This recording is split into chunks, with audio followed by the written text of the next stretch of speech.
Get out, rookie. Corporal Jake Brennan didn't say it quietly.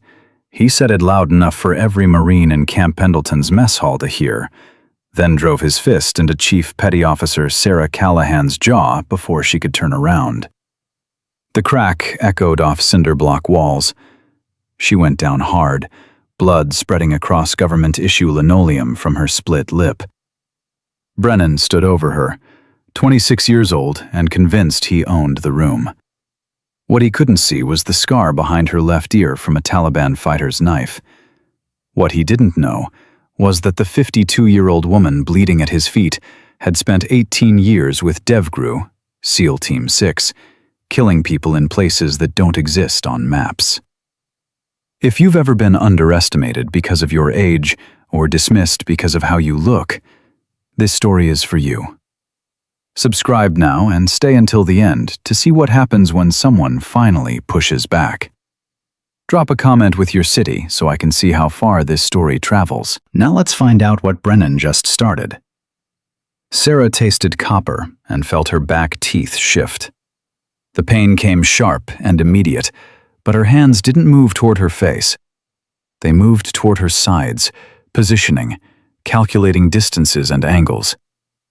3 seconds. That's how long it would take to dislocate Brennan's knee, collapse his windpipe, and put him on the floor unconscious. 3 seconds to end this.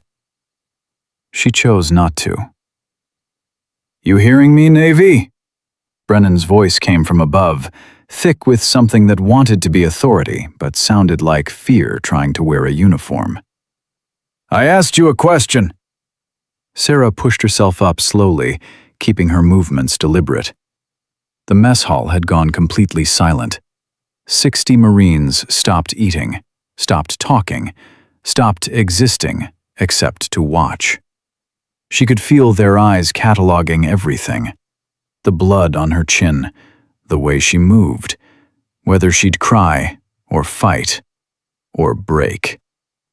She did none of those things.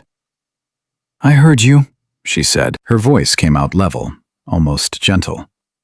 That seemed to make Brennan angrier. "Then answer. What's a washed-up squid doing taking up space in a Marine mess hall?" He stepped closer, invading the distance that made most people flinch. Sarah didn't move. "You lost, Grandma? Need directions back to the nursing home?" 2 Marines behind Brennan laughed. Not real laughter, the kind that comes from people who need to prove they're on the winning side. Sarah recognized them from the previous week. Lance Corporals Daniels and Park. Young, hungry for validation, willing to follow anyone who seemed certain about anything. "I'm assigned here," Sarah said simply. She reached for a napkin, pressed it against her lip. The bleeding was already slowing. She'd had worse. So much worse that this barely registered except as an inconvenience. "Assigned." Brennan drew the word out like it tasted bad. "Yeah, I've seen your assignment. Administrative coordination. That's code for too old to do real work anymore, isn't it?" Sarah felt something tighten in her chest. Not anger. She'd learned to bury that years ago. Something else. The pressure that came from holding back when every instinct screamed to respond. Her therapist at the VA called it hypervigilance. Sarah called it staying alive long enough to get home. "If you say so," she said. That was the wrong answer. Brennan's face flushed red. "I do say so. And I say you need to learn your place. This is a Marine Corps base, not some Navy country club where you can just—" "Corporal Brennan." The new voice cut through the mess hall like a blade. Staff Sergeant Maria Reyes stood near the serving line, her face unreadable. She was 38, compact and efficient, with the kind of presence that made people stand straighter without being told. "You need something?" Brennan's jaw worked. "Just having a conversation, Staff Sergeant." "Looks more like assault to me." Reyes walked closer, her boots measuring out each step with precision. "Chief Callahan, You need medical? Sarah shook her head. I'm fine, Staff Sergeant. You sure? Because I can call PMO right now, get the military police involved, make this official. The mess hall got quieter somehow. Brennan's face shifted through several expressions before settling on something between defiance and calculation. She's fine, he said. Just a misunderstanding. Didn't look like a misunderstanding. Reyes stopped 3 feet away. Looked like you hit a senior petty officer in front of 60 witnesses. I didn't, Brennan started, then stopped. His eyes flicked to Sarah, back to Reyes. It was an accident. An accident? Reyes's tone suggested she'd heard better lies from recruits. Chief Callahan, was it an accident? Sarah felt the weight of the moment pressing down. She could end this, now. One word, and Brennan would face charges. Assault on a superior, conduct unbecoming, maybe even battery depending on how hard the JAG wanted to push. His career would crater before it even started. But she'd made herself a promise 18 months ago, standing over a flag-draped coffin at Arlington. No more violence. No more being a weapon.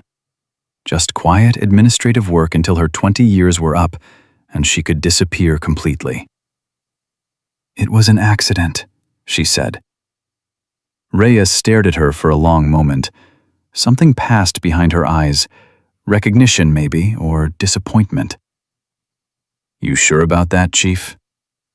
Positive, Staff Sergeant. All right, then. Reyes turned to Brennan. You apologize to the Chief. Right now. Brennan's mouth opened, closed. The red in his face deepened.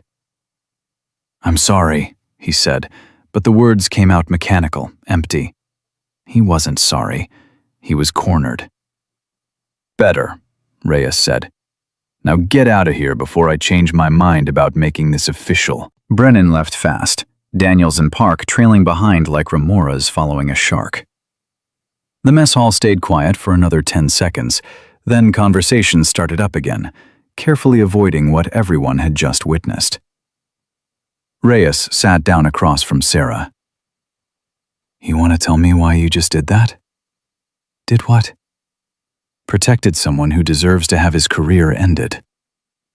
Sarah pressed the napkin against her lip again. The bleeding had stopped completely now. Didn't seem worth the paperwork. Bullshit. Reyes kept her voice low, conversational. I've been doing this 15 years, Chief. I know the difference between someone avoiding conflict and someone who's choosing not to hurt someone. You chose. Sarah didn't respond. She picked up her water glass, took a careful sip. Her jaw ached where Brennan's fist had connected. Not broken, just bruised.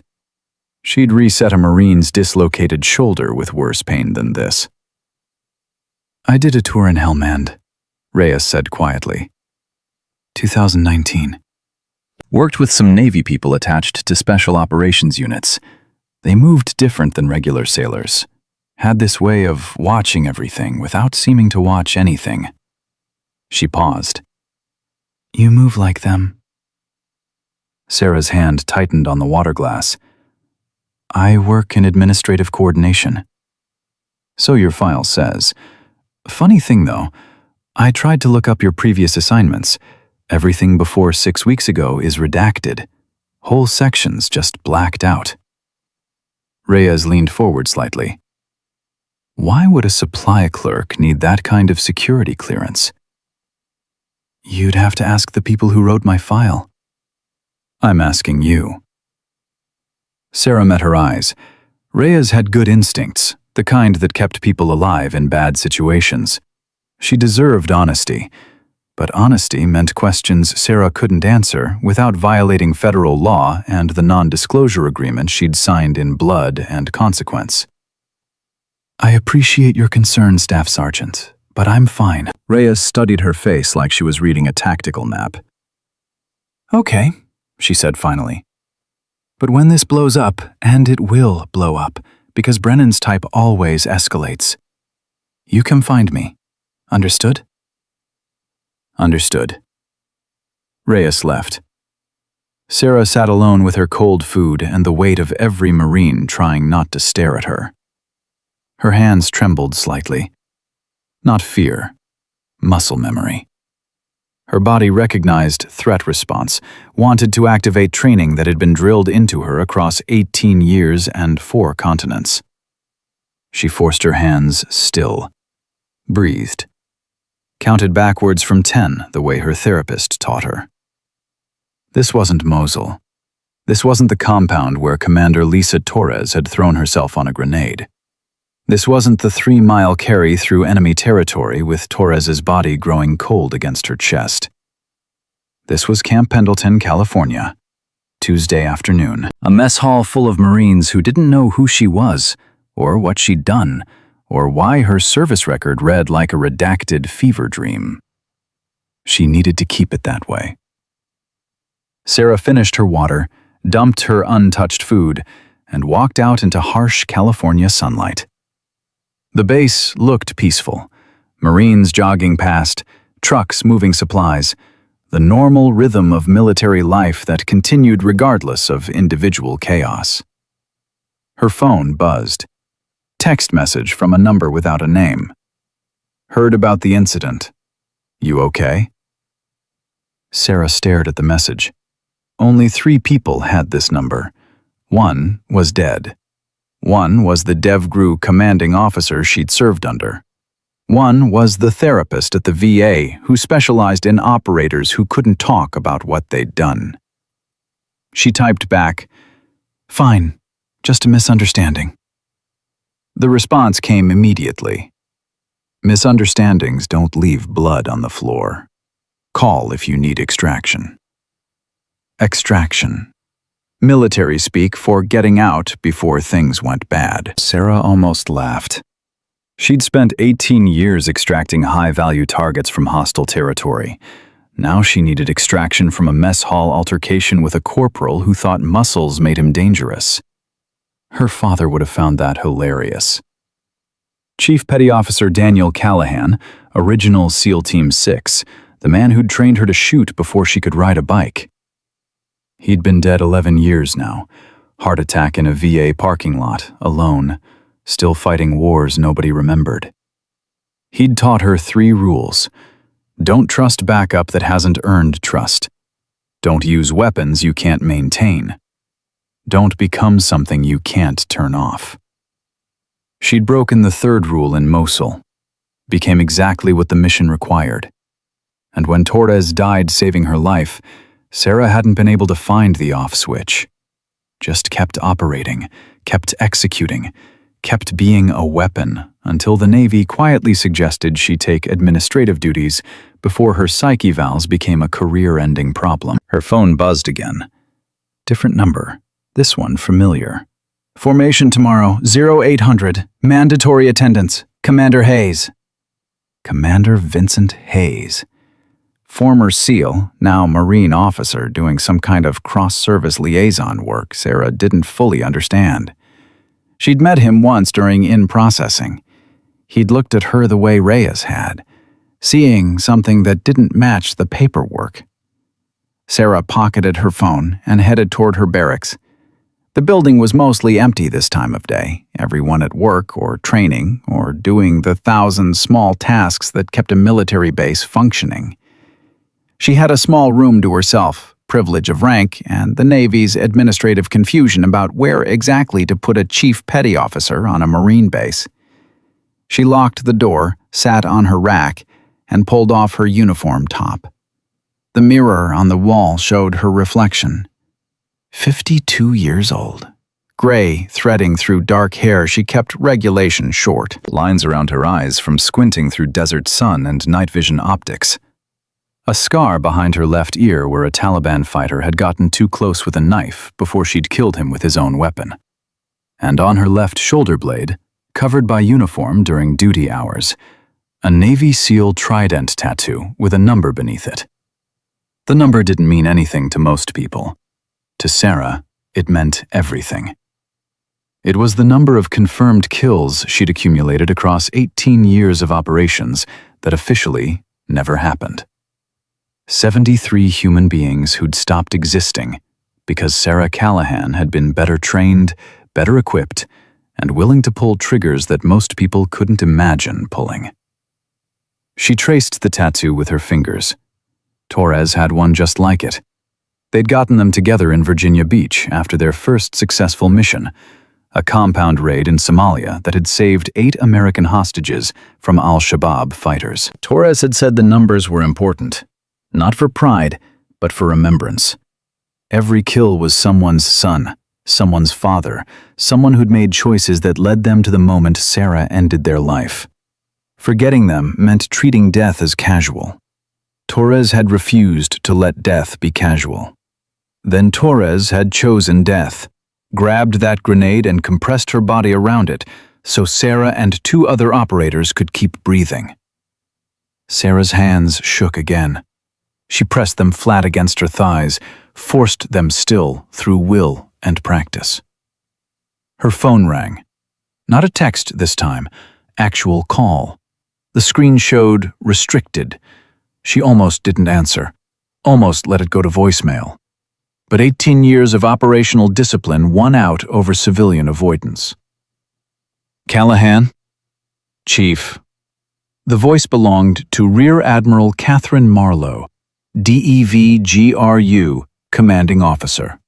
52, Career SEAL, one of the first women to make it through BUD/S and survive the political nightmare that followed. Heard you had an interesting day. Word travels fast. Word travels when one of my operators gets assaulted on a Marine base by someone who doesn't know who he's hitting. Marlowe's voice carried the weight of someone used to being obeyed. You want to press charges? No, ma'am. Why not? Sarah closed her eyes. Because I made a promise to Commander Torres. I was done being operational, done hurting people. Filing charges means investigations, means my file gets pulled, means questions I can't answer without violating security protocols. Torres wanted you safe, not punished. Marlowe's tone softened slightly. She saved your life so you could live it, Sarah, not so you could hide from it. I'm not hiding. You're absolutely hiding. Administrative coordination at Camp Pendleton? You're one of the most decorated operators in DevGru history, and you're filing paperwork? It's what I need right now. Silence on the line. Then, Commander Hayes is a friend, former Team 3 guy who went Marine for reasons I don't fully understand. He called me this afternoon, said he's running a tactical evaluation starting tomorrow, said he wants you involved. Sarah's stomach tightened. As what? Observer, evaluator. He didn't specify. Marlowe paused. This Corporal Brennan who hit you? His name's on the participant list. Admiral, I'm not ordering you to do anything, Chief. I'm telling you that Hayes knows your real file, knows what you've done, and he thinks watching Brennan get evaluated by actual standards might be educational for everyone involved. I know what you don't want. I'm asking what you need. And I think you need to stop pretending you're something you're not. The line went dead. Marlowe didn't do long goodbyes. Sarah sat in the silence of her room, feeling walls press closer. Outside her window, Marines ran PT drills, voices counting cadence in rhythm that had defined military life since Rome. Her jaw throbbed where Brennan had hit her. Small pain, inconsequential really, but it had triggered something. Muscle memory, combat assessment, the automatic threat calculation that had kept her alive through situations designed to kill her. She'd promised Torres, no more violence, no more operations, no more being the weapon that ended lives in the dark. But Torres had also said something else. The night before Mosul, sitting in a safe house waiting for mission approval, drinking terrible coffee that tasted like cardboard. "You know what scares me most?" Torres had asked. "What?" "That we're so good at this we forget how to be anything else. That we become the mission instead of people who complete missions." Torres had stared into her coffee. "Promise me something, Sarah. If I don't make it back, promise you'll find a way to be human again. Not a widow to this work. Just human." Sarah had promised. And Torres had died, making sure Sarah could keep that promise. But maybe being human didn't mean hiding. Maybe it meant using what she'd learned to teach others. Maybe it meant showing Corporal Jake Brennan that the 52-year-old woman he'd hit in the mess hall wasn't helpless. She was choosing mercy. Sarah pulled her phone out, typed a message to Commander Hayes. "Received notification about evaluation. Confirming attendance tomorrow 0800. The response came within seconds. "Good. We need to have a conversation about expectations." Sarah stared at those words. Expectations.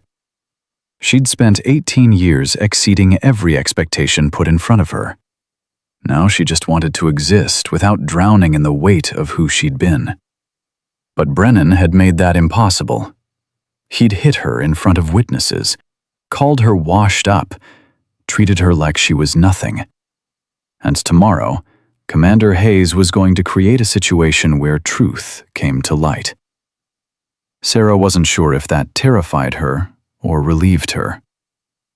Maybe both. She lay back on her rack, stared at the ceiling, and waited for dawn. The formation assembled at dawn under California sky that looked like brushed steel.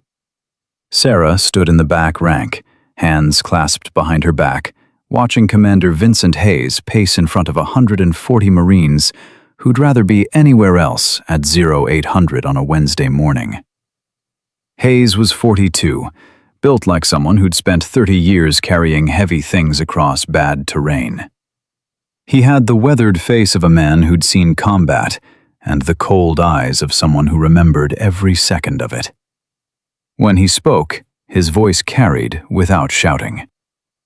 "Some of you think you know what standards mean," he said. "Think wearing the uniform makes you a warrior. Think deployments to safe bases count as combat experience." His gaze swept across the formation, stopped briefly on Brennan, standing 3 ranks ahead of Sarah.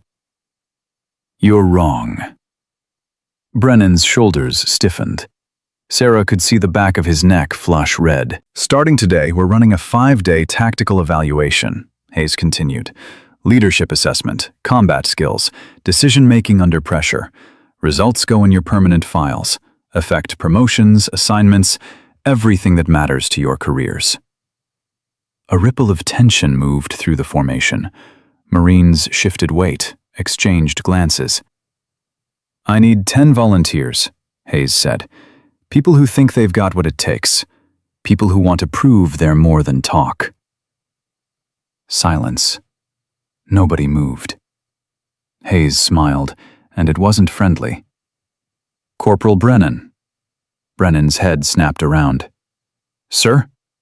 You've been very vocal about standards on this base, about who belongs and who doesn't, about what makes a real Marine."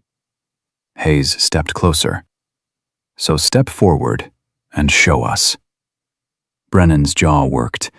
Every eye in the formation was on him.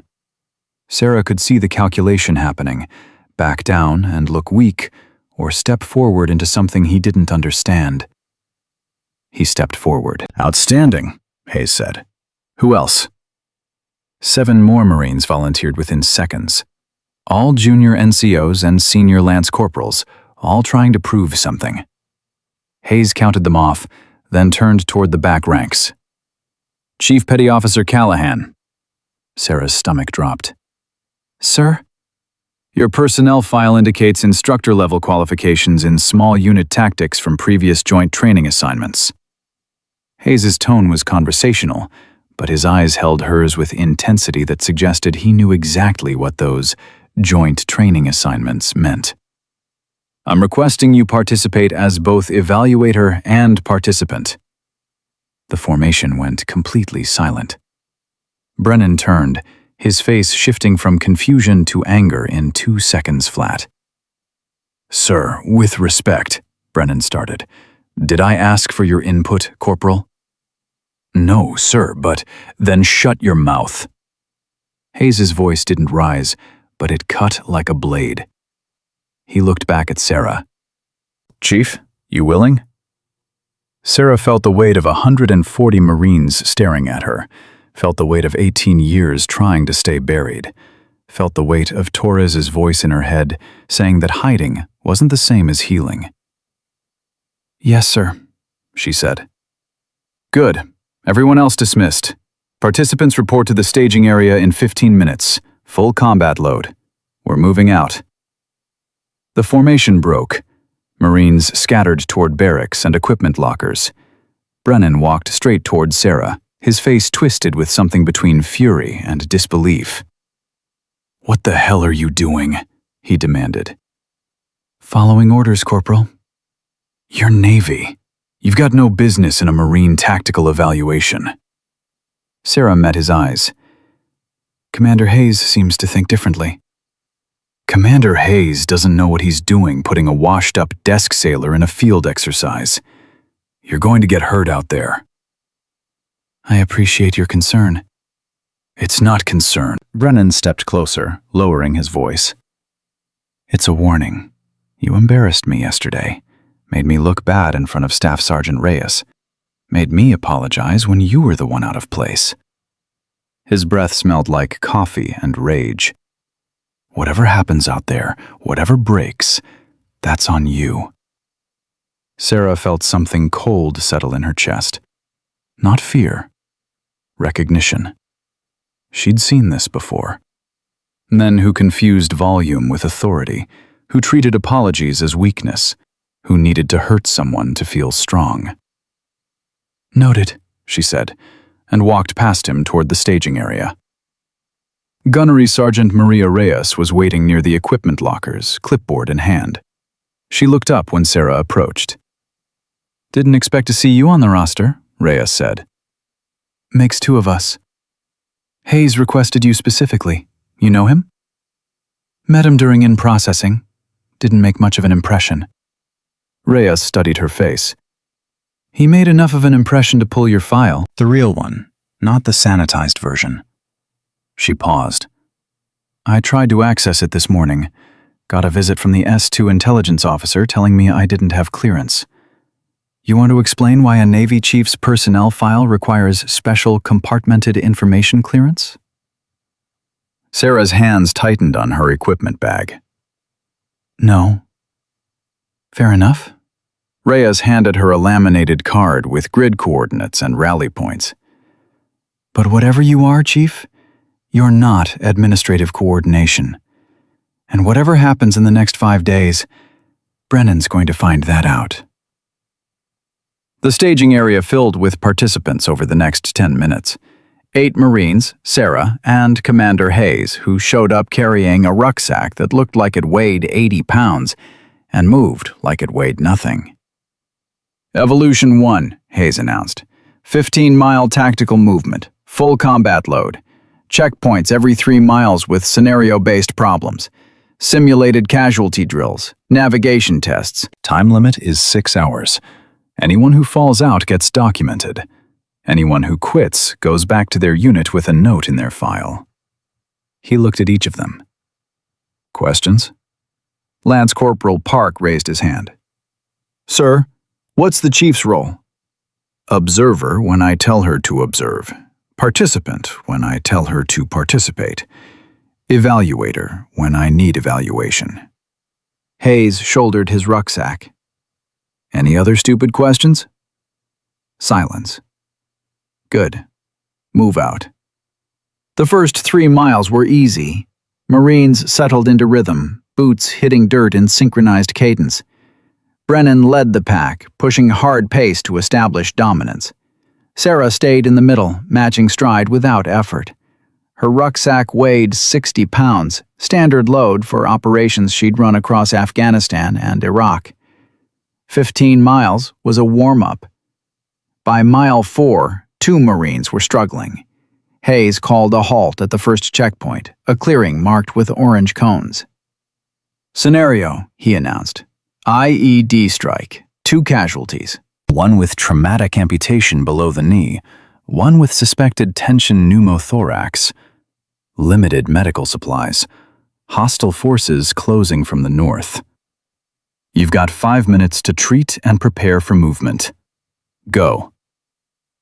The Marines froze for 3 seconds, then chaos erupted. Brennan started shouting orders that contradicted each other. Park grabbed medical supplies but fumbled the packaging. Another Marine, Corporal Vickers, tried to apply a tourniquet to the wrong location while the role player screamed about pain. Sarah watched for 90 seconds, then stepped forward. "Corporal Vickers, step back," she said quietly. "Chief, I've got this." "You're applying the tourniquet over the knee joint. It won't hold pressure. Step back." Vickers hesitated, looked at Brennan, who was still shouting about establishing security perimeter. Sarah knelt beside the role player, repositioned the tourniquet 2 inches above the knee, and applied it with practiced efficiency. Twist, lock, secure. The bleeding stopped immediately. "Brennan," she called. "Who's treating the pneumothorax?" Brennan spun around. "What?" "Second casualty. Difficulty breathing, distended neck veins, decreased breath sounds. That's tension pneumothorax. Who's treating it?" Brennan looked around wildly. "Park, you handle it." Park approached the second role player with shaking hands. Sarah watched him position a chest seal, watched him start to apply it without checking for proper exhalation, and felt 18 years of training override every instinct to stay quiet. "Park, hold," she said. "What's your first step before applying the seal?" Clean the wound?" "After that, you've got a tension pneumothorax. What's building up in the chest cavity?" Park's face went blank. "Air?" "Right, and if you seal it without releasing pressure first, what happens?" "It gets worse?" "It kills them." Sarah moved beside him. "Feel for the second intercostal space, mid-clavicular line." "You're going to needle decompress before you seal. Have you done this before?" "In training, Chief, but do it now. I'll talk you through it." Park's hands steadied slightly. Sarah guided him through the procedure with calm, precise instructions. Locate the space, insert the catheter at 90 degrees, listen for the release of pressure, apply the seal during exhalation, monitor for reaccumulation. When he finished, the role player's breathing normalized. Park looked at Sarah with something like awe. "Time," Hayes called. "All casualties stabilized?" "Yes, sir," Sarah said. Hayes made notes on his clipboard. "Brennan, why didn't you delegate medical treatment immediately?" "I was establishing security, sir." "There was no security to establish. This was a medical scenario. You wasted 90 seconds while your people bled out." Hayes turned to Sarah. "Chief, how'd they do?" "Corporal Vickers needs remedial training on tourniquet placement." Lance Corporal Park performed needle decompression effectively with guidance. Overall response time was too slow for a real-world scenario. Hayes nodded. "Noted. Mount up. Next checkpoint is 3 miles north." They moved out. Brennan fell back beside Sarah, his breathing harder than it should be at mile 5. "Where'd you learn that?" he asked. "Learn what?" "Medical procedures. That wasn't basic first aid. That was tactical combat casualty care." "I read a lot," Sarah said. "Bullshit. Nobody reads their way through a needle decompression." Sarah didn't answer. She adjusted her rucksack and picked up pace, leaving Brennan behind. Mile 8 brought the second checkpoint and the second scenario. Building clearance. Notional compound with unknown number of hostile forces. Limited intelligence. Plan and execute within 10 minutes. Brennan immediately started sketching in the dirt, laying out an approach that looked like it came from an action movie. Stack on the door, explosive entry, flood the room with firepower. Hayes watched for 3 minutes, then stopped him. "Chief Callahan, you have thoughts on Corporal Brennan's plan?" Every eye turned to Sarah. She could feel the weight of the moment. 18 years of operational experience pressing against the cover story she'd built to escape that life. "Permission to speak freely, sir?" "Granted." Sarah knelt beside Brennan's drawing. "The plan gets everyone killed in the first 30 seconds. Stacking on the door creates a fatal funnel. Explosive entry announces your presence and removes the element of surprise. Flooding the room with firepower in an unknown structure risks civilian casualties and friendly fire." Brennan's face flushed.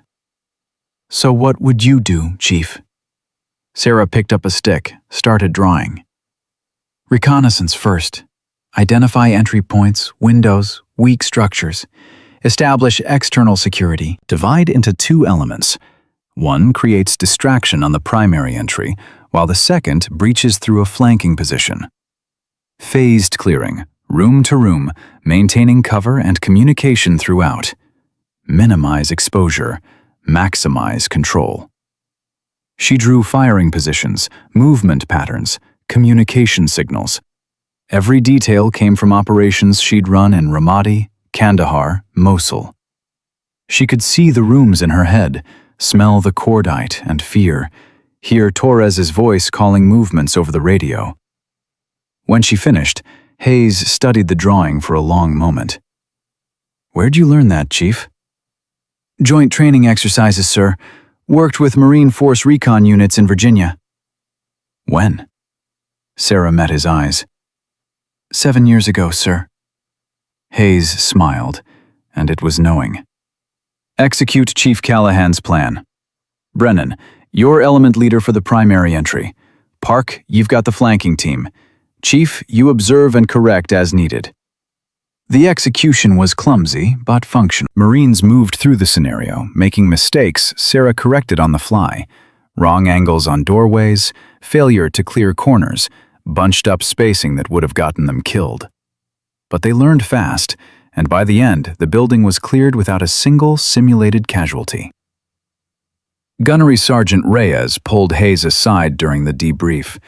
Sarah couldn't hear the conversation, but she saw Reyes gesture toward her, saw Hayes nod slowly, saw both of them looking at her like they were solving a puzzle. Mile 12 brought exhaustion for everyone except Sarah and Hayes. 3 Marines were barely functional. Brennan's pace had slowed to a trudge, his face red and slick with sweat. When they hit the final checkpoint, Hayes called an extended break. "Hydrate, eat something. We've got one more scenario before we finish." Brennan collapsed against his rucksack. Sarah stood, watching the tree line, her mind somewhere else. She was thinking about Mosul, about the compound where everything had gone wrong, about Torres's last words. "Sarah, listen to me. You get out. You carry the intelligence. You make this worth something." Sarah had refused, had tried to stay, to fight, to die beside her team leader. Torres had made it an order. "That's an order, Chief. You go. You survive. You tell them what we did here."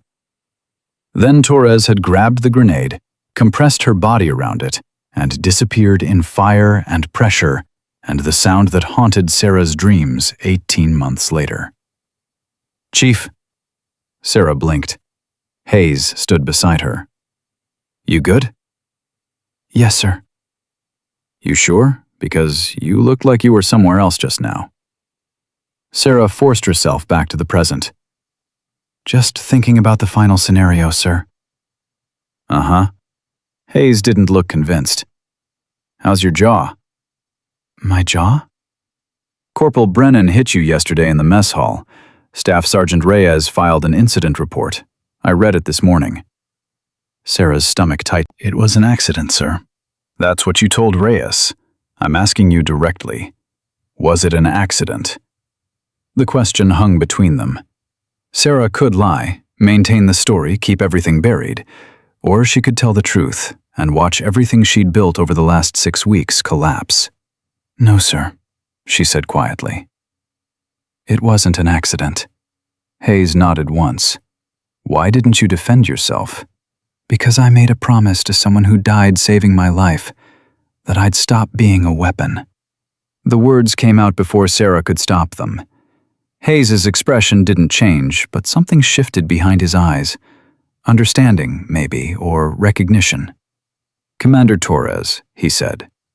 Sarah's breath caught. Sir? Lisa Torres, DevGru assault team leader, killed in Mosul, November 2023, during a compound raid gone bad. Silver Star posthumous, along with several other citations that remain classified. Hayes kept his voice low. I knew her. Not well, but enough. Served with her brother in Team 3 back in 2015. He told me about Lisa's team, about the intelligence specialist who carried her body 3 miles through enemy fire to prevent capture and desecration. Sarah couldn't speak. Her throat had closed completely. I pulled your real file, Chief. The one that requires SCIF access and special compartmented information clearance. Took me 2 days and 3 phone calls to admirals I haven't talked to in a decade. Hayes paused. 18 years with DevGru. 73 confirmed kills across 4 continents. More classified citations than I could count. You're not administrative coordination. You're one of the most decorated operators in special warfare history. Was, Sarah said, forcing the word out. I was. I'm done with that now. Are you? Yes, sir. Then why are you out here running this evaluation like you've got something to prove? Sarah looked at him, then at the Marines resting 30 yards away. At Brennan, who'd hit her because she made him feel small. At Park, who'd learned to save a life because she taught him. At all of them, young and hungry and convinced they knew what combat meant. Because someone needs to teach them the difference between playing warrior and being one, she said. Hayes smiled. Good answer. Final scenario starts in 5 minutes. It's a hostage rescue. Limited intel, ticking clock, high consequences for failure. Brennan's in charge. You're going to watch him make mistakes. Then you're going to decide whether to let those mistakes stand or whether to step in. He met her eyes. Choose carefully, Chief, because what you choose tells me whether you're really done being operational. He walked away, leaving Sarah standing alone, with a choice she'd thought she'd already made 18 months ago in Arlington, standing over Torres's flag-draped coffin. The final scenario assembled in a clearing marked with tape and cones. 3 role players sat bound, simulating hostages. Hayes briefed the scenario. Terrorist cell holding American civilians. Intelligence indicates execution planned in 60 minutes. Rescue team has to extract all 3 hostages without casualties. Corporal Brennan, you're in command. Plan and execute. Clock starts now. Brennan tried. Sarah had to give him that. He organized his team, assigned positions, attempted tactical planning.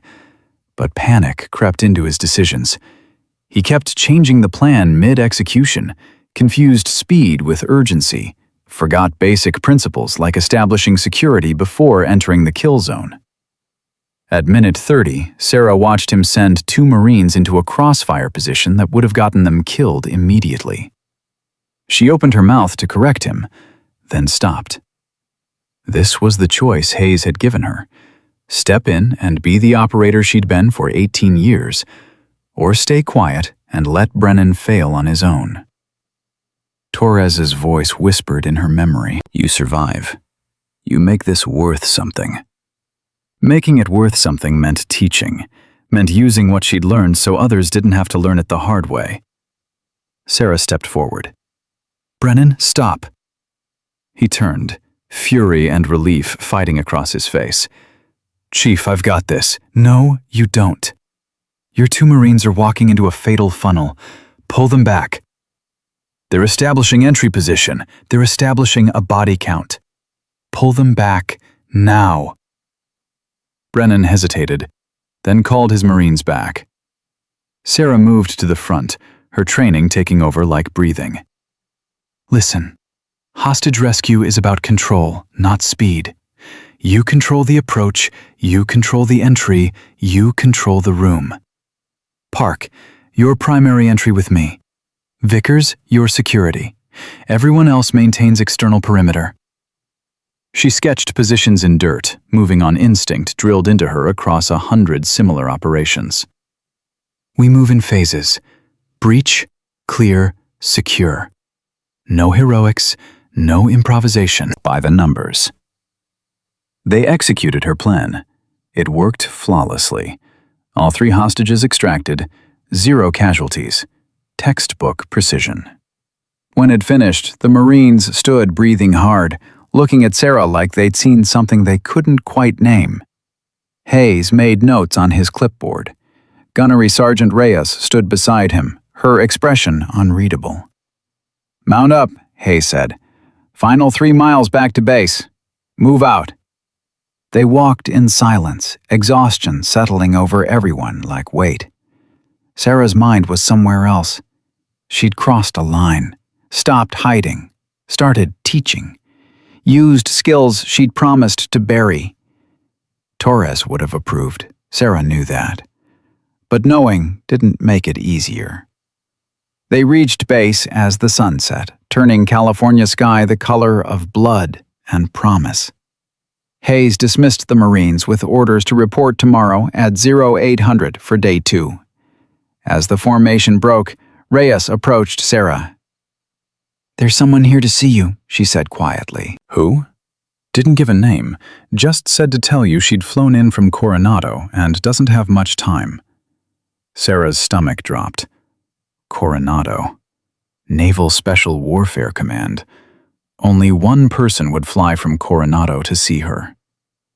Rear Admiral Catherine Marlowe stood near the command building, still in dress whites, ribbons gleaming in dying light. When she saw Sarah, she smiled, and it wasn't friendly. "Hello, Chief," Marlowe said. "We need to talk about your retirement." Sarah followed Admiral Marlowe into an empty briefing room that smelled like stale coffee and decades of classified conversations. Marlowe closed the door, locked it, and turned with eyes that had sent operators into denied territory for 20 years. "You're not retired," Marlowe said. "Ma'am, your paperwork, says medical administrative leave, pending final separation. That's not retirement, Chief. That's limbo." Marlowe's voice carried the weight of someone used to being obeyed without question. "And limbo ends when I say it ends." Sarah felt her hands start to shake. She clasped them behind her back.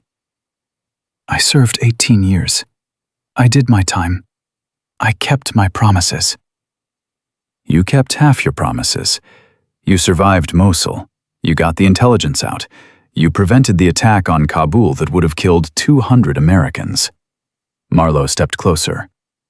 "But you didn't keep the promise Torres made you make. You remember what she said?" Sarah's throat closed. She remembered. Torres bleeding out in her arms, grenade fragments shredded through her body armor, eyes already glazing but still focused. "Tell me what she said, Chief." "She said..." Sarah forced the words out. "She said, survive. Make it worth something. Don't waste what she bought me."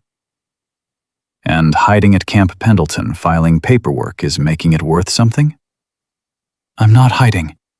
"You're absolutely hiding. I've read Hayes' evaluation reports.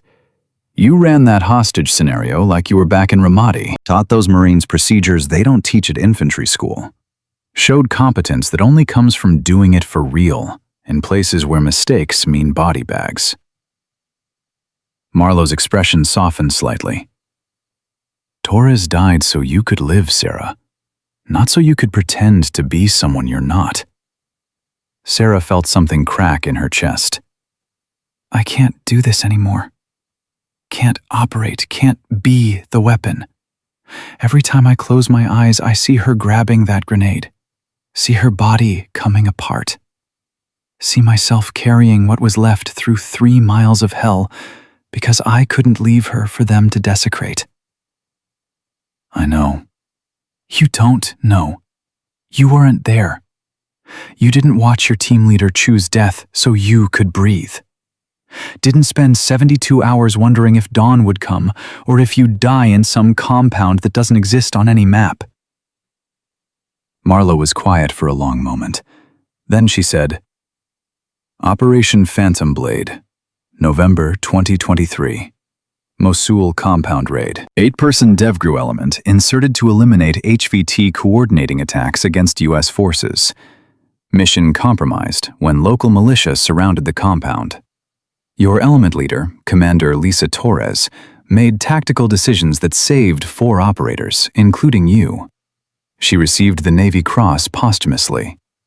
You received a classified citation you can't tell anyone about. Marlo paused. I was the one who approved that mission, Sarah. I sent Torres and her team into that compound.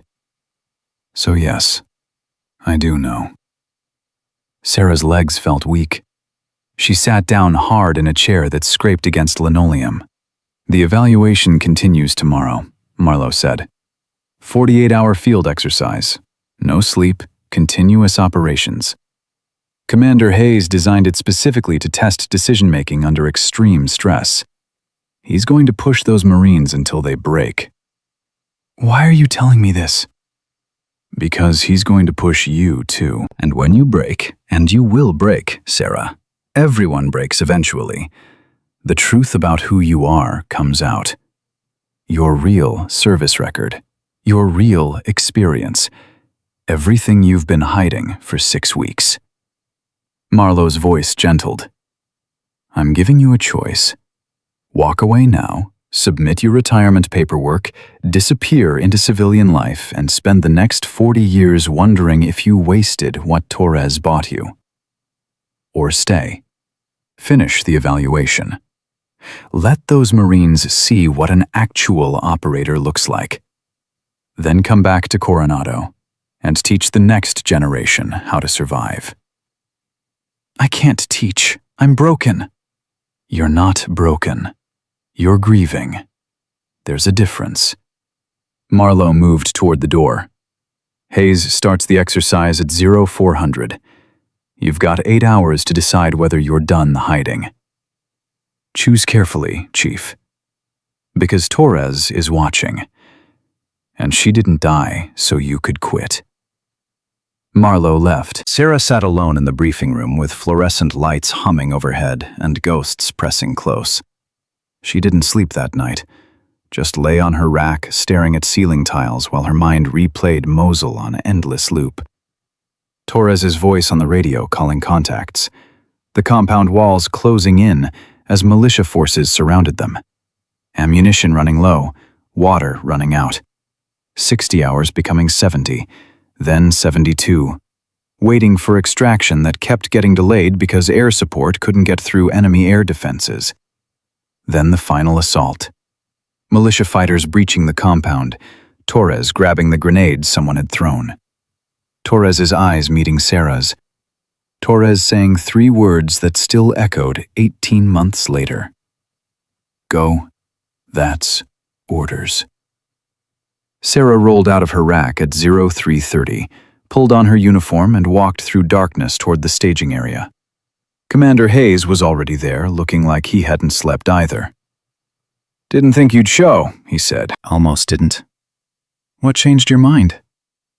Sarah thought about Torres, about promises made and promises kept, about the difference between surviving and living. Someone died so I could be here. Figured I owed it to her to stop wasting that. Hayes nodded. Good answer. Mount up. We move out in 30. The Marines assembled in darkness, looking half dead already from yesterday's 15 miles. Brennan's eyes were red-rimmed. Park moved with the careful precision of someone whose legs hurt. Vickers looked like he'd aged 5 years overnight. 48 hours, Hayes announced. Continuous operations.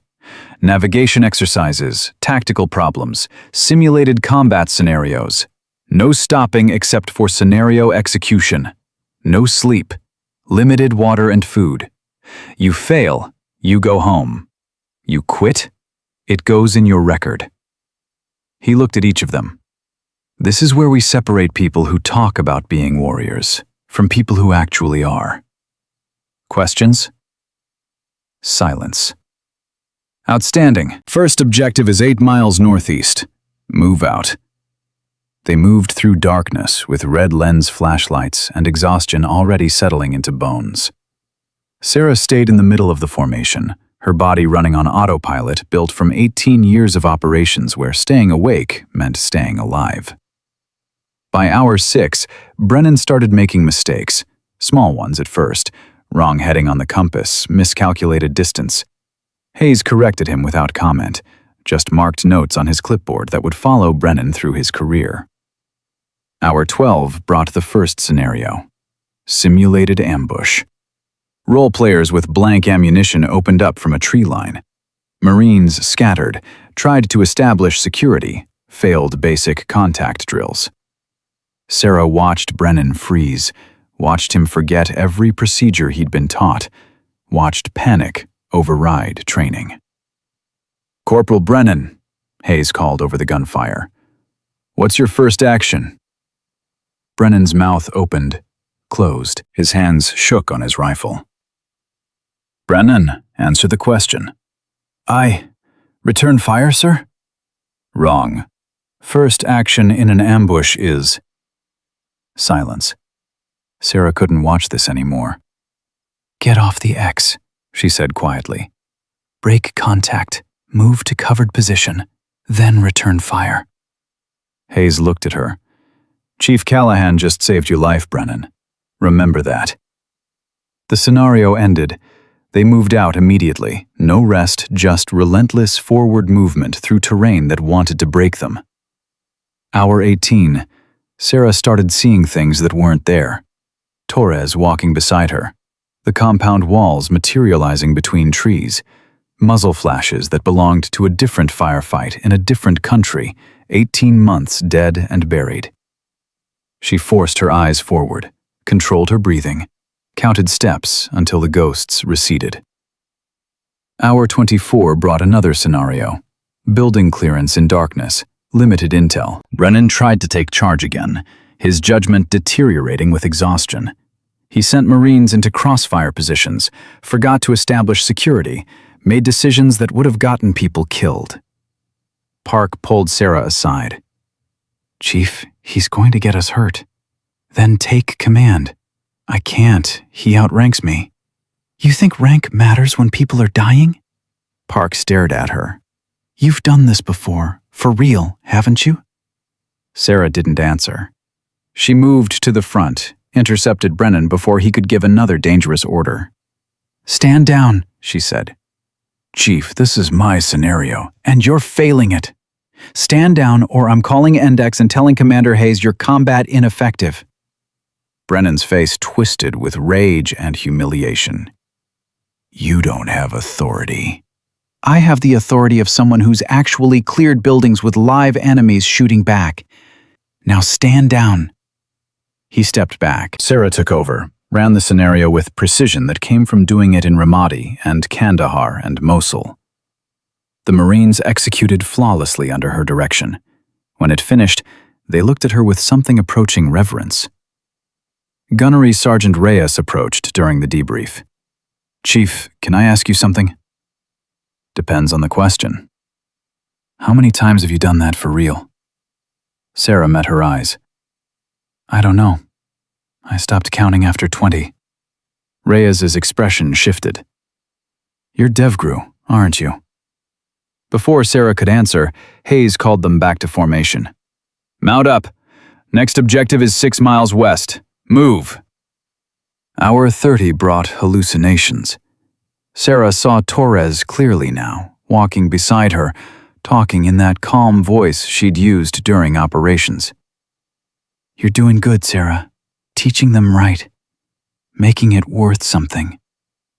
"You're not real," Sarah whispered. "Doesn't make me wrong." The hallucination faded. Sarah forced herself forward, one step at a time, running on fumes and muscle memory.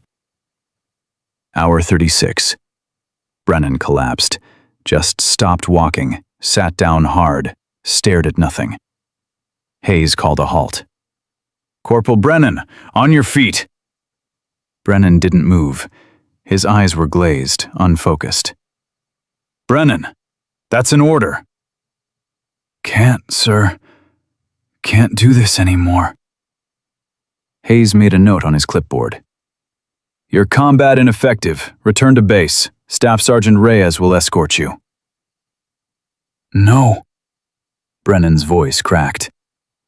"Please, sir. I can keep going." "You're done, Corporal. This evaluation is over for you." Brennan looked at Sarah with something between hatred and desperation. "This is your fault. You made me look weak. Made me fail." Sarah felt something cold settle in her chest. "I didn't make you do anything, Brennan. You failed because you're not ready. Might never be ready if you keep blaming other people for your shortcomings." "You don't know what you're talking about. You're just some washed-up Navy clerk who got lucky." "Corporal." Hayes's voice cut like a blade. "Shut your mouth before you say something that ends your career. She doesn't belong here. She's faking everything, pretending to be something she's not." Brennan stood, swaying with exhaustion. "I want to see her service record. Want proof she's actually qualified to evaluate me." Hayes looked at Sarah. "Chief, you want to show Corporal Brennan your qualifications?" Sarah's hands trembled. This was it. The moment everything came apart. She could refuse, maintain the cover story, let Brennan go home believing she was a fraud. Or she could tell the truth and watch 6 weeks of careful hiding collapse in seconds. She thought about Torres, about promises, about making it worth something. "Yes, sir," she said quietly. Hayes pulled out his phone, made a call. "Admiral Marlowe, we're ready." "Yes, ma'am." "Understood." 20 minutes later, Admiral Marlowe arrived with a projection screen and laptop. The remaining Marines assembled in a clearing, exhausted and confused, and watching Sarah like they were trying to solve a puzzle. Marlowe set up the equipment without ceremony. "What I'm about to show you is declassified as of 0600 this morning, specifically for training purposes. It remains sensitive. Anyone who discusses it outside proper channels faces charges under the Espionage Act. Understood?" The Marines nodded, too tired to do anything else. Marlowe pressed a button. The screen lit up with an aerial view of a compound in Mosul. Date stamp, November 17th, 2023. "Operation Phantom Blade," Marlowe said. 8-person DevGru assault element inserted to eliminate high-value target coordinating attacks on U.S. forces in Kabul. Mission was compromised when local militia forces surrounded the compound. Radio intercepts indicated 50 enemy fighters closing on the position. She paused. "This footage comes from a Reaper drone providing overwatch." The video played. Sarah watched, her breath coming shallow, as the compound appeared on screen. Thermal images showed 8 friendly personnel inside, surrounded by dozens of enemy fighters. "The element held that compound for 72 hours, Marlowe continued, rationing ammunition and water, fighting off assault after assault, calling in airstrikes danger close to their own position. She pressed another button. The video zoomed in on a thermal signature treating another wounded operator. "This is Chief Petty Officer Sarah Callahan, cryptologic technician assigned to the element for intelligence support. Watch what she does next." The video showed Sarah performing battlefield surgery on a wounded SEAL. Advanced tactical combat casualty care under fire. Precise, controlled, exactly what she'd taught the Marines yesterday. Brennan's face had gone white. The element leader was Commander Lisa Torres, Marlowe said. DevGru Assault Team Commander with 14 years operational experience. When enemy fighters finally breached the compound, Commander Torres made a tactical decision. She pressed play on another video clip. This is what sacrifice looks like. Sarah closed her eyes. She couldn't watch Torres grab that grenade again, couldn't watch her body compress around it, couldn't watch the thermal bloom that meant Torres had stopped being a person and become a casualty. Commander Torres died, saving 4 operators, including Chief Callahan, Marlowe said quietly. Chief Callahan carried Torres's body 3 miles through enemy territory, under continuous fire, to prevent capture and desecration. She then extracted the intelligence that prevented an attack on Kabul that would have killed over 200 American personnel. Marlowe paused. Chief Callahan has 73 confirmed kills across 18 years of classified operations. She has more combat experience than everyone in this formation combined. She holds instructor-level qualifications in tactical combat casualty care, close quarters combat, urban warfare, and small unit tactics. She was awarded the Navy Cross for actions in Mosul, but it remains classified. Her entire service record before 6 weeks ago is classified at the special compartmented information level. The silence was absolute. Even the wind seemed to stop. Marlowe turned to Sarah. "Chief, show them your shoulder." Sarah's hands shook as she pulled off her uniform top. The tank top underneath exposed her left shoulder blade. The DevGru trident tattoo caught light, the number beneath it visible to everyone. 73. Brennan made a sound like he'd been punched. "That's what an actual operator looks like," Marlowe said. "Not someone who talks about being a warrior. Someone who's lived it, in places that don't exist on maps, doing work that will never be acknowledged publicly, carrying teammates who died so others could live." She looked at Brennan. "You hit this woman in a mess hall because she made you feel small. You accused her of faking qualifications because you couldn't accept that someone you underestimated might actually be more capable than you. You failed this evaluation because you lack the humility to learn and the courage to admit when you're wrong." Brennan's legs gave out. He sat down hard, tears streaming down his face.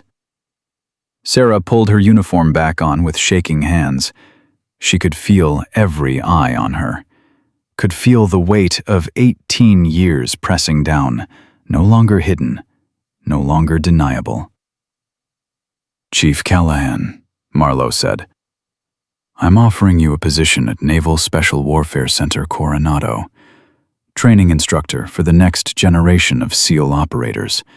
Full billet, your own curriculum, teaching what you've learned so others don't have to learn it the way you did." She paused. "Commander Torres died believing you'd use what she bought you. This is how you do that."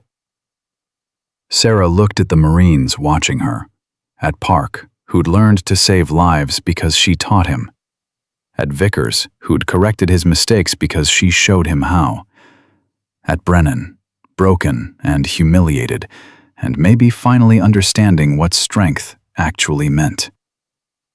She thought about Torres, about promises, about the difference between hiding and healing. "Yes, ma'am," Sarah said. "I accept."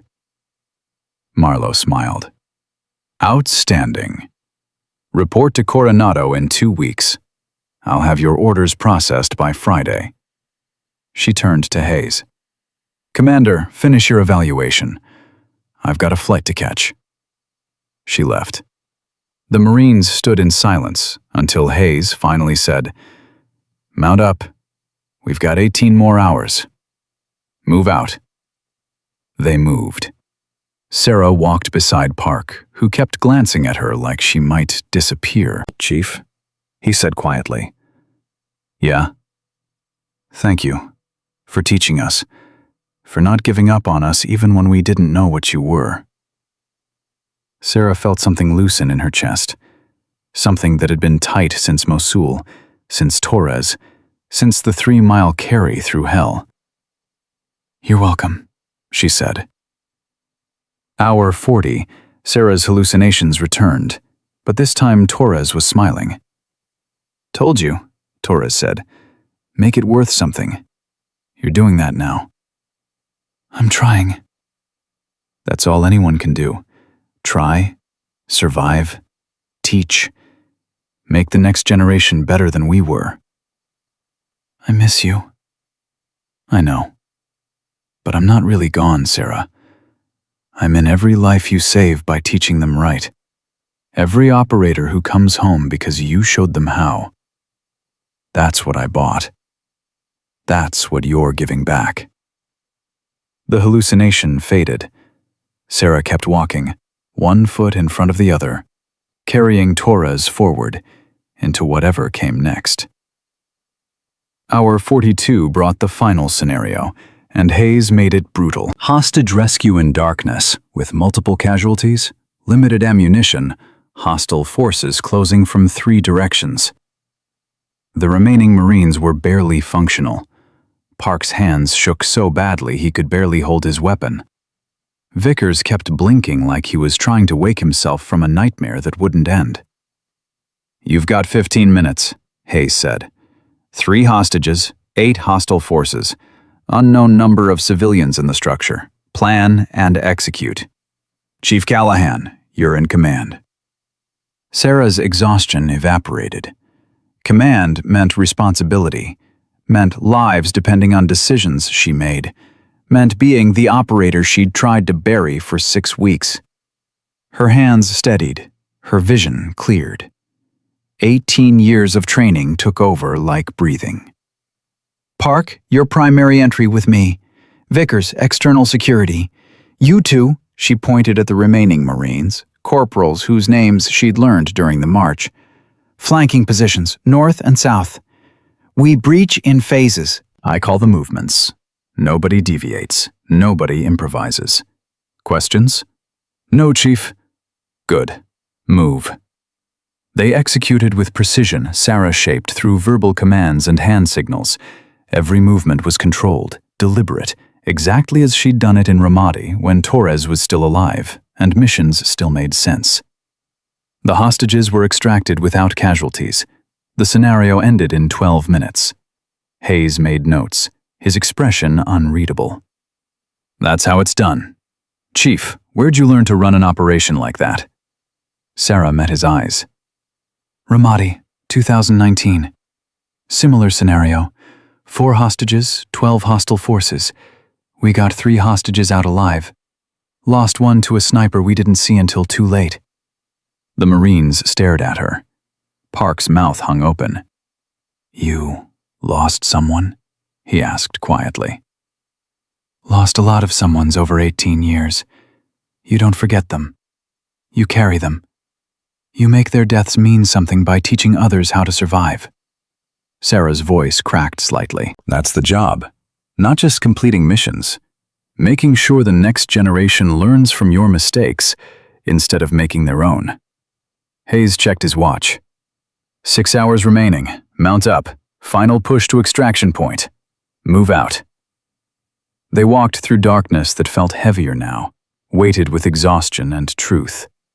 Sarah's legs moved on autopilot.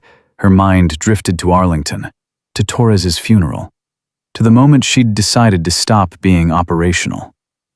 But teaching was operational in its own way, just different targets. Ignorance instead of enemies. Survival instead of eliminations. Hour 45, Park collapsed. Sarah caught him before he hit the ground. "I'm done, Chief. Can't do this anymore." "Yes, you can. You're stronger than you think." "I'm not strong like you. Not trained like you. I'm just a regular Marine who learned tactical combat casualty care under pressure, who executed a building clearance that saved 3 hostages, who kept moving when his body said stop. Sarah held his gaze. That's not regular, Park. That's what strength actually looks like. Not muscles, not volume. Doing what needs doing when everything hurts and quitting would be easier. Park blinked back tears. My dad was Force Recon, served in Fallujah. He died when I was 12. Heart attack from all the stress he carried home. His voice broke. I joined to make him proud, to be like him. But I'm not. I'm weak, and I failed, and your father would be proud of what you did today. I'm proud of what you did today. Sarah helped him stand. Now finish this. Finish it for him. Park wiped his face, nodded, kept walking. Hour 47. They reached the extraction point. Dawn broke over California mountains, turning sky pink and gold. The Marines collapsed in a heap, too exhausted to care about military bearing. Hayes addressed them with a voice that carried, despite the exhaustion everyone felt. 48 hours of continuous operations, no sleep, limited food and water. You've been tested in ways that separate people who want to be warriors from people who actually are. He looked at each of them. 4 of you made it. That's better than most evaluations. You should be proud. Sir, Vickers said, his voice rough. What about Brennan? What about him? Does he get a second chance? Does he? Vickers stopped, seemed to gather courage. He made mistakes, sir. Big ones. But he's still a Marine. Still our brother. Doesn't he deserve a chance to learn from this? Hayes looked at Sarah. Chief, your thoughts? Sarah thought about Torres, about second chances and redemption, and the difference between punishment and teaching. Torres had believed people could change if someone cared enough to show them how. Depends on whether Brennan wants to learn or wants to keep blaming others for his failures, Sarah said. If he wants to learn, he deserves the chance. If he wants to keep being who he was yesterday, no amount of second chances will help. Hayes nodded. We'll find out. Index, exercise complete. Return to base. Debriefs start at 1400. Dismissed. The Marines scattered toward vehicles. Sarah started walking, felt her legs threaten to give out, forced them steady through will that had carried her through worse. Chief! She turned. Gunnery Sergeant Reyes stood behind her, expression complex. I owe you an apology, Reyes said. I saw you get hit in that mess hall, and I thought you were just another sailor who'd take the abuse because you didn't know how to fight back. I was wrong. You weren't wrong. I did take it. But not because you couldn't fight back. Because you chose not to. Reyes paused. That takes more strength than hitting back ever would. I should have seen that. Sarah felt something warm in her chest. Acceptance, maybe. Recognition. Thank you, Gunnery Sergeant. Maria. Call me Maria. Reyes extended her hand. And if you ever need someone to talk to who understands what it's like being a woman in this world, you've got my number. They shook. Sarah walked back to her barracks, feeling less alone than she'd felt in 18 months. She showered, changed into clean uniform, and tried to sleep. Her body wanted it desperately. Her mind wouldn't cooperate. Kept replaying Mosul. Kept seeing Torres grab that grenade. Kept hearing Torres's last words about making it worth something. At 13:30, someone knocked on her door. Sarah opened it to find Corporal Jake Brennan standing in the passageway, face pale, eyes red. Chief, can I talk to you? Every instinct screamed to say no, to close the door, maintain distance, avoid the conversation that would hurt them both. But Torres would have said yes. Torres always believed in redemption. "Come in," Sarah said. Brennan entered like he was walking into an execution. He stood at attention, hands trembling. "At ease, Corporal." He relaxed slightly, but couldn't meet her eyes. "I came to apologize. For hitting you. For the things I said. For—" His voice cracked. "For being exactly the kind of Marine I always hated. The kind who uses rank to hurt people. The kind who mistakes cruelty for strength." Sarah sat on her rack. "Why'd you do it?" "Do what?" "Hit me. Call me washed up. Treat me like I was nothing." Brennan's face twisted. "Because you made me feel nothing. You walked past me in passageways like I didn't exist, like my rank didn't matter, like the 3 years I've served didn't earn me basic respect." He finally looked at her. "My whole life I've been second best. Second to my brother who made Marine Raider. Second to my father who thinks muscles and volume mean you're a man. Second to everyone who actually deployed to combat zones while I pulled training rotations and convoy security." His hands clenched. "And then you show up. This quiet Navy chief who doesn't say much or demand anything or try to prove she's tough. And somehow you still made me feel small just by existing. I couldn't handle that."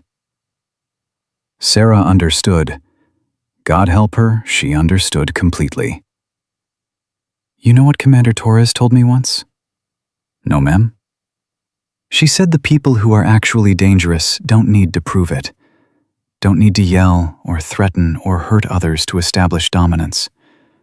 They're dangerous because they've been tested in ways that proved what they're made of, and they came out the other side still human." Sarah met his eyes. "You wanted to be dangerous, Brennan. Wanted people to see you and think, that's a warrior.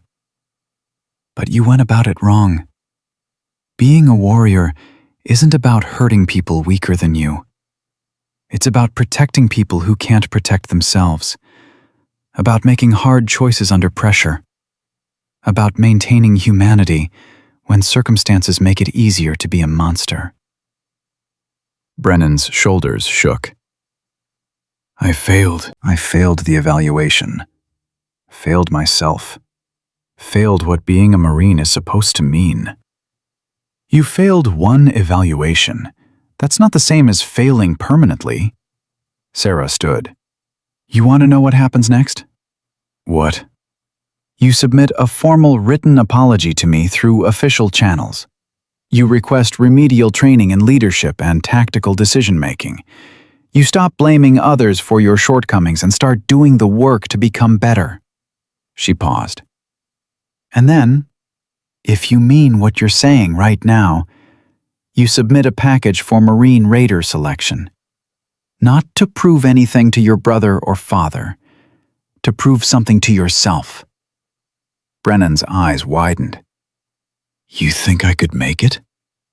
"I think you could, if you're willing to do the work. If you're willing to be humble. If you're willing to learn instead of pretending you already know." Sarah moved toward the door. "But that's on you, Brennan. I can't make you better. Only you can do that." He straightened. "I'll submit the apology today, and the training request, and—" He hesitated. "I'll think about Raiders. If I submit a package, would you write me a recommendation?" "Ask me again in 6 months.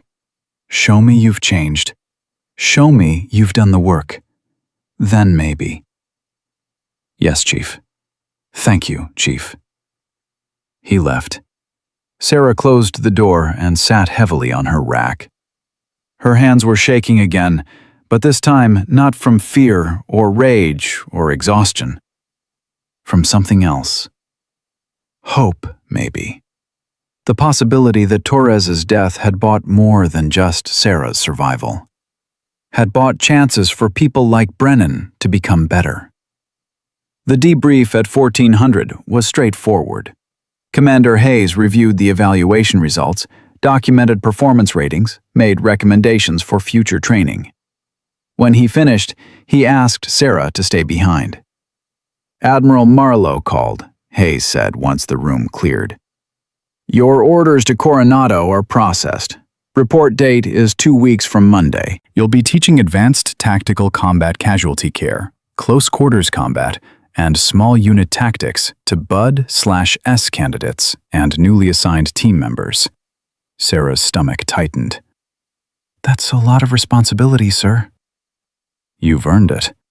18 years of operational experience, more combat time than most instructors combined. You're uniquely qualified. Hayes paused. You scared? Terrified? Good. Fear means you understand the stakes, means you won't take it lightly. He handed her a folder. These are preliminary curriculum outlines. Review them. Make changes as needed. This is your program, Chief. Your knowledge. Your lessons. Teach them the way you wish someone had taught you. Sarah opened the folder. Inside were course descriptions, training timelines, evaluation criteria. All of it waiting for her to fill with 18 years of hard-won knowledge. Commander Torres would be proud, Hayes said quietly. Sarah's throat closed. She managed to nod. One more thing. Hayes pulled an envelope from his pocket. This arrived for you this morning. Courier delivered it from Coronado. Sarah took the envelope. Her name was written in handwriting she didn't recognize. She opened it carefully, pulled out a single photograph and a handwritten note. The photograph showed Torres in her dress uniform, smiling at the camera, looking alive and healthy and nothing like the broken body Sarah had carried through 3 miles of hell. The note read, Chief Callahan, my wife died doing what she loved, leading operators who trusted her judgment. She spoke about you often, said you were the best intelligence asset she'd ever worked with. Said if anything happened to her, she wanted you to have this photo to remember her as she lived, not as she died. She also wanted me to tell you something. Don't waste what I bought you. Teach them better. Make it worth the cost. She believed in you. I believe in you. Do us proud. Rachel Torres. Sarah's vision blurred. She pressed the photo against her chest and felt something break open inside her. Grief she'd been holding for 18 months. Tears she'd refused to cry because crying meant accepting Torres was really gone. Chief? Hayes's voice came from far away. You need a minute? Sarah couldn't speak, just nodded. Hayes left quietly, closing the door behind him. She cried then, really cried. Deep, wrenching sobs that came from places she'd kept locked since Mosul. Cried for Torres, for the 4 operators who died in that compound, for every life she'd taken across 18 years of classified operations, for the woman she'd been before violence became routine and death became statistics. When the tears finally stopped, Sarah felt lighter, emptied out, but clean, like something toxic had been drained away. She looked at Torres's photograph. Torres smiled back, frozen in a moment before grenades and sacrifice, and the 3-mile carry that had defined Sarah's last 18 months. I'll make it worth it, Sarah whispered. I'll teach them better. I promise. She placed the photograph carefully in her personal effects, along with the note from Rachel Torres. Then she walked outside into California afternoon that smelled like possibility. Staff Sergeant Maria Reyes found her near the base gym. Chief, you okay? Hayes said you might need company. I'm good. Better than good, actually. Maria studied her face. You sure? Because you look like you've been crying. I have been. First time in 18 months. Sarah managed a small smile. Turns out crying doesn't make you weak. Just makes you human. Damn right. Maria fell into step beside her. So, Coronado in 2 weeks. You ready for that? No, but I'm doing it anyway. Good answer. You need help packing, finding a place to live, navigating San Diego traffic that makes no sense whatsoever? You call me. Marines take care of each other. Even Navy Marines. Sarah laughed. Actually laughed. The sound felt foreign, but good. Thank you, Maria, for everything. Thank me by coming back and guest lecturing sometime. These Marines need to hear from people who've actually done the work, not just people who read about it in manuals. Deal. They walked in comfortable silence until Maria said, Brennan came to my office this afternoon, submitted a formal apology to you, and requested remedial leadership training. He told me he was going to. You think he means it? Or is this just covering his ass? Sarah thought about Brennan's face during their conversation, about the shame and determination warring behind his eyes. I think he means it. Whether he follows through, that's on him. Fair. Maria stopped walking. Can I ask you something personal? Depends on the question. The woman you carried out of Mosul, Commander Torres, you loved her? Sarah's breath caught. Not like that. She was my team leader, my mentor, the person who taught me how to be operational without losing my humanity. She paused. But yeah, I loved her. The way you love someone who saves your life in every way a person can be saved. Maria nodded like she understood completely.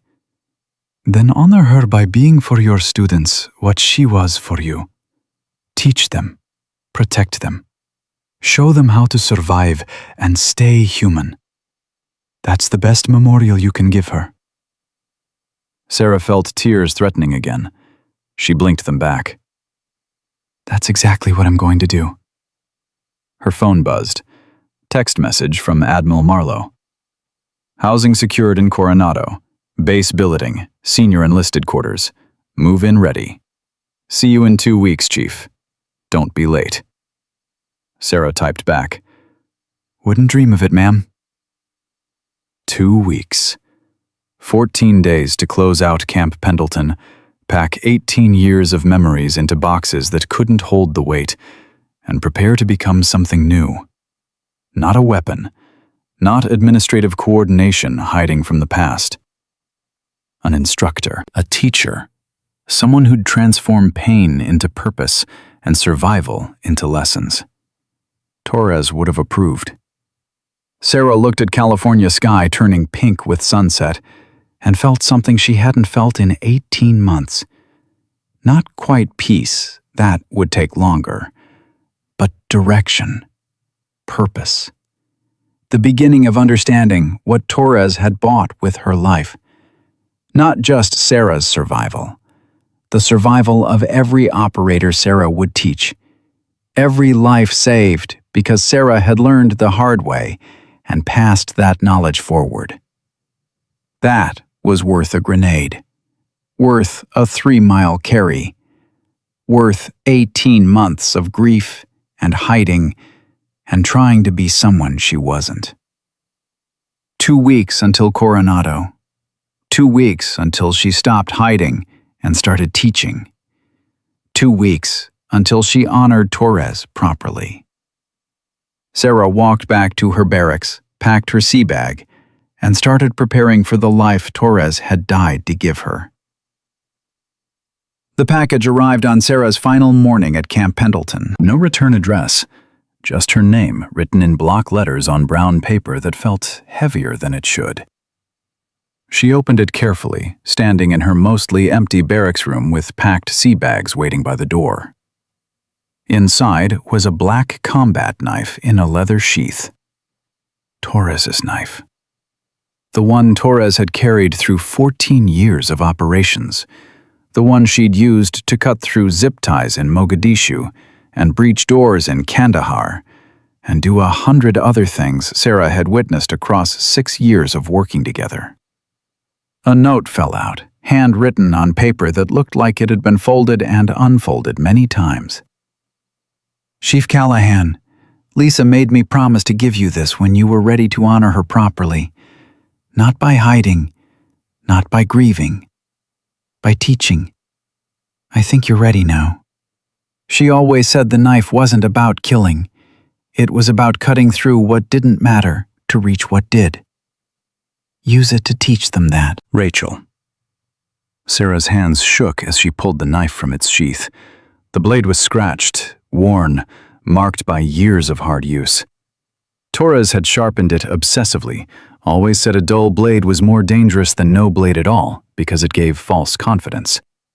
She could hear Torres's voice explaining it. You don't carry a weapon hoping to use it. You carry it hoping you're prepared if you need it. Big difference. Sarah slid the knife back into its sheath, clipped it to her belt. It felt right there, like Torres was coming with her to Coronado. Someone knocked. Maria Reyes stood in the passageway with coffee and something that looked like breakfast but probably wasn't. Thought you might need fuel for the drive, Maria said, handing over the coffee. It's a long way to San Diego. 5 hours if traffic cooperates. Traffic never cooperates. You should add 2 hours minimum. Maria leaned against the doorframe. Brennan came by my office yesterday.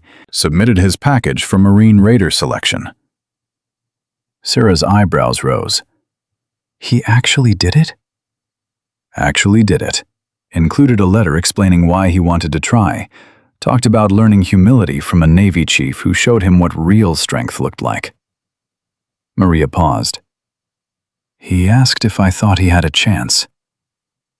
What'd you tell him? Told him that 6 weeks ago I would have said no. But people change if they want it badly enough. Told him to prove he wants it. Sarah sipped the coffee. It tasted like motor oil, but had enough caffeine to wake the dead. You think he'll make it? No idea. But I think trying is more important than succeeding sometimes. Trying means he's not the same person who hit you in that mess hall. Maria's expression softened. You gave him that. Gave him a reason to be better. Torres gave me the same thing once. I'm just passing it forward.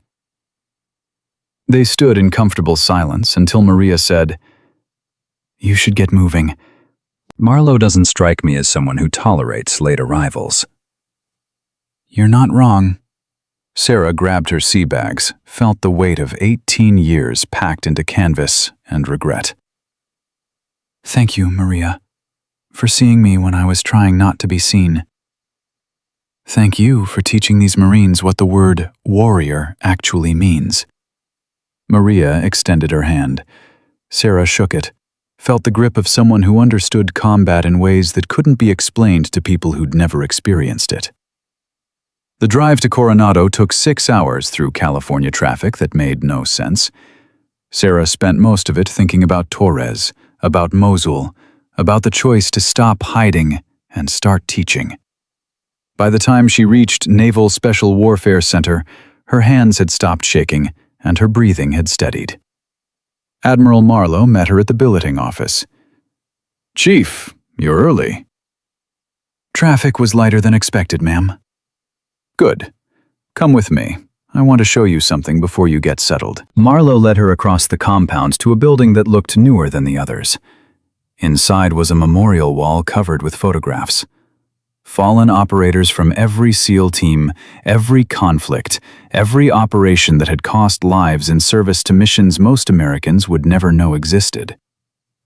Torres's photograph was there. 3rd row, center. Smiling in dress uniform, looking exactly like the photo Rachel had sent Sarah. We added her 6 months ago when the operation was partially declassified, Marlowe said quietly. She deserves to be remembered. Sarah touched the frame gently. She deserves more than that. That's why you're here. to make her death mean something by teaching others to survive. Marlowe turned to face Sarah.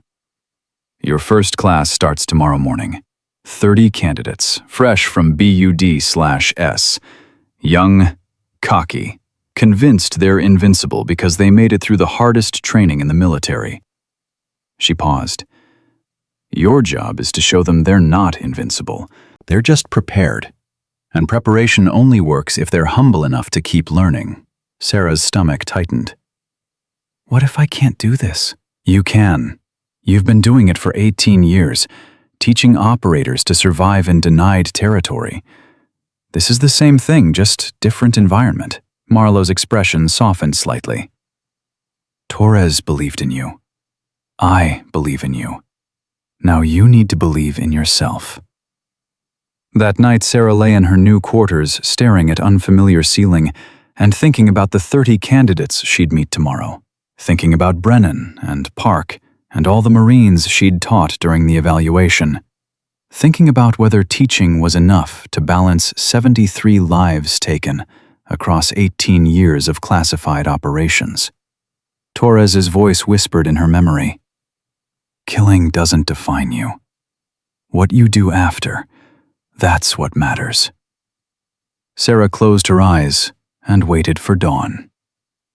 The training facility at 600 was exactly what she expected. 30 candidates in PT gear, all under 25, all radiating confidence that came from surviving BUD/S and believing that meant they'd survived the worst the military could throw at them.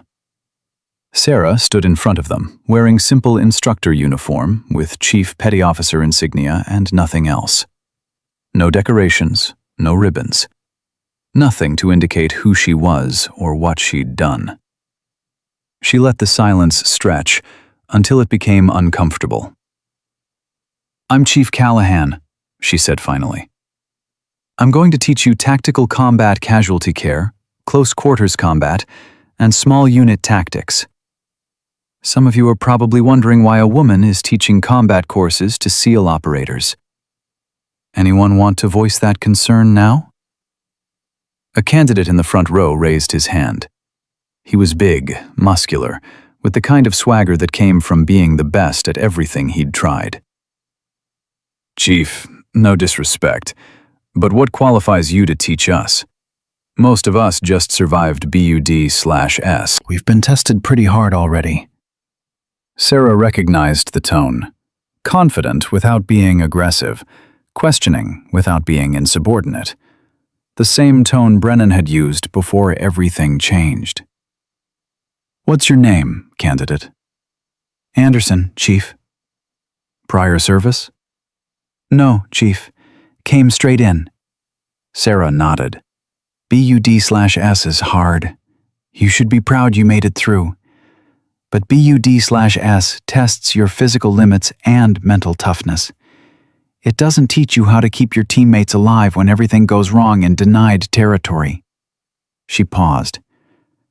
I spent 18 years embedded with DevGru conducting operations you won't read about in any official record. 73 confirmed kills across 4 continents. More classified citations than I can count. I've done the work you're training to do. I've survived situations that killed people more prepared than you are right now. That's what qualifies me. The room went completely silent. Anderson's swagger evaporated. Now, Sarah continued, I'm going to teach you the difference between surviving training and surviving actual combat. The difference between being tough and being smart. The difference between confidence and arrogance. She looked at each of them. Some of you won't make it through my course. Some of you will fail because you're not ready. Some will fail because you can't set aside your ego long enough to learn. That's fine. Better to fail here than fail in Mosul when your teammates' lives depend on decisions you make under fire. She pulled Torres's knife from its sheath, held it up for everyone to see. This knife belonged to Commander Lisa Torres, DEV-GRU Assault Team Leader. 14 years operational experience. She died in Mosul, saving 4 operators, including me. She grabbed a grenade that should have killed all of us and compressed her body around it so we could keep breathing. Sarah's voice remained steady through force of will. She carried this knife through every operation, not because she wanted to use it, because she wanted to be prepared if she needed it. That's the difference between being a warrior and playing one. Warriors prepare for the worst while hoping for the best. Pretenders hope for the best and panic when the worst arrives. She put the knife away. First evolution is advanced tactical combat casualty care. You'll work in pairs. One of you will be the casualty with simulated traumatic injuries. The other will treat under time pressure with limited supplies. You'll rotate every 30 minutes. We'll continue until everyone can perform every procedure without hesitation.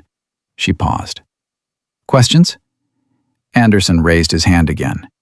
Chief, what happens if we mess up? You learn from it here so you don't mess up when it matters. Making mistakes in training is expected. Making the same mistake twice is careless. Making mistakes in combat is fatal. Sarah pointed to the training equipment. Pair up. Let's find out what you actually know versus what you think you know. The first 2 hours were brutal. Candidates made every mistake Sarah had seen 100 times. Wrong tourniquet placement, improper airway management, failure to prioritize by injury severity. She corrected each error with patience Torres had shown her years ago, explaining not just what was wrong, but why it mattered. By hour 3, they were improving. By hour 4, most could perform basic procedures competently. Anderson, despite his initial swagger, proved to be a quick learner. He listened, adapted, asked good questions. During a water break, he approached Sarah. Chief, can I ask you something? Go ahead. The commander you mentioned, Torres, how did you keep going after she died? Sarah recognized the question beneath the question. Anderson wasn't asking about grief. He was asking about survivor's guilt, about carrying weight that never fully lifted. I didn't keep going at first. I tried to hide, tried to pretend I could be something other than what 18 years had made me. She looked at him directly. Then someone reminded me that Torres didn't save me so I could waste what she bought. She saved me so I could teach others, so I could make her death mean something by passing forward what she taught me. Anderson nodded slowly. My cousin was a SEAL, died in Afghanistan 3 years ago. IED on a convoy route. I joined because of him, to honor him. But sometimes I wonder if I'm good enough to deserve what he died for. You honor him by being the best operator you can be, by learning everything you can learn, by keeping your teammates alive when situations go bad. Sarah's voice softened. Your cousin didn't die so you could be perfect. He died doing what he believed in. You honor that by doing the same thing, serving with excellence and humility. The training continued through afternoon and into evening. Sarah pushed them hard but fair, correcting mistakes without humiliating, teaching principles instead of just procedures. By 1800 hours, all 30 candidates could perform tactical combat casualty care at acceptable levels. Tomorrow we start close-quarters combat, Sarah announced as they secured equipment. 0600 sharp, don't be late. They filed out, exhausted but energized. Anderson stayed behind. Chief, I wanted to apologize for questioning your qualifications. That was you doing exactly what you should have done. Asking questions, wanting to understand who's teaching you and why. Sarah managed a small smile. Never apologize for asking honest questions. Just be ready to accept honest answers. Yes, Chief. Thank you, Chief. He left. Sarah stood alone in the training facility, feeling Torres's knife against her hip and something like peace settling in her chest. Her phone buzzed. Text from Maria Reyes. Brennan shipped to Raider selection yesterday. Looked scared and determined. Thought you'd want to know. Sarah typed back. Thanks for telling me. He'll do fine, if he remembers humility matters more than strength. Another text came through, this one from a number she didn't recognize. Chief Callahan, this is Corporal Jake Brennan. I'm at Raider selection. It's harder than I imagined. Wanted to thank you for showing me what I needed to fix about myself. Whatever happens here, I'm better because of what you taught me. Sarah stared at the message for a long moment, then typed, Don't thank me yet. Thank me when you graduate. And remember, warriors protect. They don't dominate. Good luck, Corporal. She walked back to her quarters through Coronado evening that smelled like ocean and possibility. Torres's photograph sat on her desk beside Rachel's note. Sarah picked up the photo, traced Torres's smile with her finger. I'm teaching them, she whispered. Teaching them the way you taught me. Making it worth what you paid. The next 6 weeks blurred together in a rhythm of training, teaching, correcting, and watching candidates transform from cocky survivors of BUD/S into operators who understood the difference between toughness and wisdom. Anderson became one of her best students, soaking up knowledge like someone who understood every lesson might save a life someday. On week 7, Admiral Marlowe called Sarah to her office. You've exceeded expectations, Chief. Candidate evaluations are the highest we've seen in 5 years. They respect you. More importantly, they trust you. They trust the lessons, ma'am. I'm just the messenger. You're more than that. You're proof that operational experience combined with teaching ability creates something special. Marlowe handed her a folder. I'm expanding your role. You'll continue teaching, but also develop curriculum for advanced courses. I want your knowledge systematized, documented, passed forward to future instructors. Sarah opened the folder.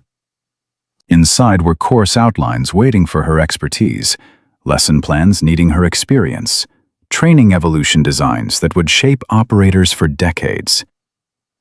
This is Torres's legacy as much as mine, Sarah said quietly. Then make sure it's worthy of both of you. 8 weeks into teaching, Sarah received a phone call from Maria Reyes. Brennan made it through Raider selection. Graduated middle of his class. Not the top, but solid. Instructors said he showed more growth than anyone they'd seen. Sarah felt warmth spread through her chest. He did the work. He did. And he asked me to thank you. Said you gave him something his father and brother never did. Permission to be imperfect and still valuable. That night, Sarah looked at Torres's photograph and felt something she hadn't felt since Mosul. Not quite closure, that would take years, maybe forever, but acceptance. Understanding that Torres's death had purchased more than Sarah's survival. Had purchased the survival of every operator Sarah would teach, every teammate they'd protect, every mission they'd complete. Because Sarah had shown them how. 73 lives taken across 18 years. But how many lives saved by teaching others to survive? The math didn't balance, could never balance, but it meant something. Meant Torres hadn't died for nothing. Meant Sarah's survival served a purpose beyond just breathing. 3 months into teaching, Anderson approached her after a particularly grueling close-quarters combat evolution. Chief, I got orders. Deploying to undisclosed location for classified operation. Wanted to thank you before I left. Sarah's stomach tightened. Sending operators into harm's way never got easier. You ready? I'm prepared. There's a difference, like you taught us. Anderson extended his hand. Whatever happens out there, I'll remember what you said. Warriors protect. They stay humble. They keep their teammates alive. That's the mission." They shook hands. Sarah watched him walk away and felt Torres's voice in her memory. "This is what I bought, Sarah. This moment. This operator going into danger better prepared because you taught him. This is worth what I paid." Sarah touched Torres's knife on her belt and whispered, "I know. I finally know." 6 months after arriving at Coronado, Sarah received a package from Rachel Torres. Inside was a Navy Cross in a presentation case, the one Torres had earned in Mosul. The citation was still classified, but Rachel had included a note. "Lisa wanted you to have this, not because she thought you needed validation, because she wanted you to remember that sacrifice means something when it purchases purpose. You've given her death purpose by teaching others. That's the greatest honor you could give her memory. Thank you for becoming what she knew you could be. Rachel." Sarah placed the Navy Cross beside Torres's photograph on her desk. Every morning before teaching, she looked at both and remembered what she was really doing. Not just teaching tactical procedures, teaching operators how to survive and stay human. Teaching them what Torres had taught her, that being a warrior meant protecting others, not proving yourself. 1 year after arriving at Coronado, Sarah stood in front of a new class of 30 candidates. Young, cocky, fresh from BUD/S. She let the silence stretch, then pulled Torres's knife from its sheath. "This knife belonged to Commander Lisa Torres," she began, the words familiar now, worn smooth by repetition, but no less true. "She died saving 4 operators, including me. She carried this knife not because she wanted to use it, but because she wanted to be prepared. That's the difference between being a warrior and playing one." She taught them, corrected their mistakes, showed them how to survive, made Torres's sacrifice worth something by creating operators who understood that strength came from humility, that survival required wisdom, that being a warrior meant protecting those who couldn't protect themselves. That night, Sarah sat in her quarters looking at Torres's photograph and felt something close to peace. She'd spent 18 years taking lives. Now she was spending however many years remained, giving others the tools to preserve life. The balance would never be perfect, but it was something. It was purpose.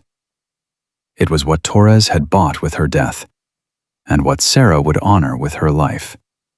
Teaching the next generation to be better than she'd been, to learn from her mistakes, to survive situations that had killed others, to come home and teach the generation after them. This was what making it worth something looked like. Not hiding, not grieving forever. Teaching, protecting, passing forward hard-won wisdom so others didn't have to learn it the hard way. Torres would have approved. And in the end, that was all that mattered. Honoring the woman who'd grabbed a grenade so Sarah could keep breathing, keep teaching, keep making every day count for something beyond just survival. Sarah touched Torres's photograph one more time, then turned off the light and prepared for tomorrow's class, ready to teach 30 more operators what it really meant to be a warrior.